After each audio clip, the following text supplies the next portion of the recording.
La résidence du préfet et le camp Onussi de Bouna, transformés en véritable camp de réfugiés.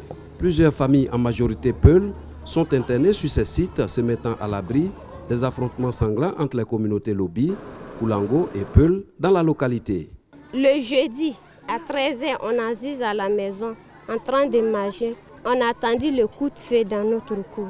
On a couru, venir nous confier avec le préfet.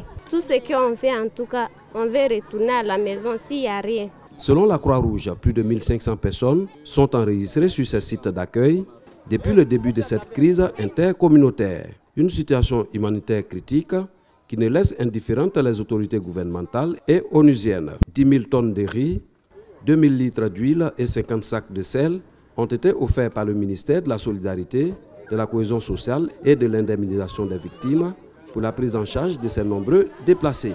La première impression que nous avons, c'est que la calmie est revenue. Je pense que ça, c'est très positif. Il y a beaucoup de personnes qui se sont déplacées par sentiment d'insécurité.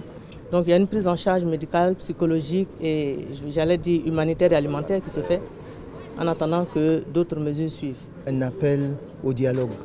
Parce que ce n'est pas dans le conflit, dans les déchirements que les communautés peuvent s'entendre. En appeler à la retenue, en appeler au sens du dialogue et surtout en appeler à la préservation de la paix.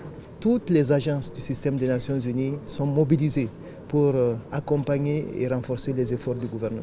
La situation sécuritaire dans les villages reste encore la plus grande inquiétude des populations. Mais le chef d'état-major général des forces républicaines de Côte d'Ivoire rassure. Où nous allons déployer une section. Ensuite, nous allons patrouiller partout dans les campagnes pour marquer notre présence. Nos instructions sont fermes, désarmer systématiquement tous ceux que nous allons trouver avec des armes. Tirer sur un individu, sur un homme, mais vous allez vous expliquer devant la justice. La représentante spéciale du secrétaire général de l'ONU pour la Côte d'Ivoire, Aïchatou Mendaoudou, et les membres du gouvernement Kabanyale et Mariatou Kone, les autorités politiques et administratives de Bouna, ont rendu visite au roi du Bunkani et au chef des lobbies. Objectif, les inviter à s'impliquer dans la résolution du conflit qui a fait déjà plusieurs victimes et de nombreux dégâts matériels.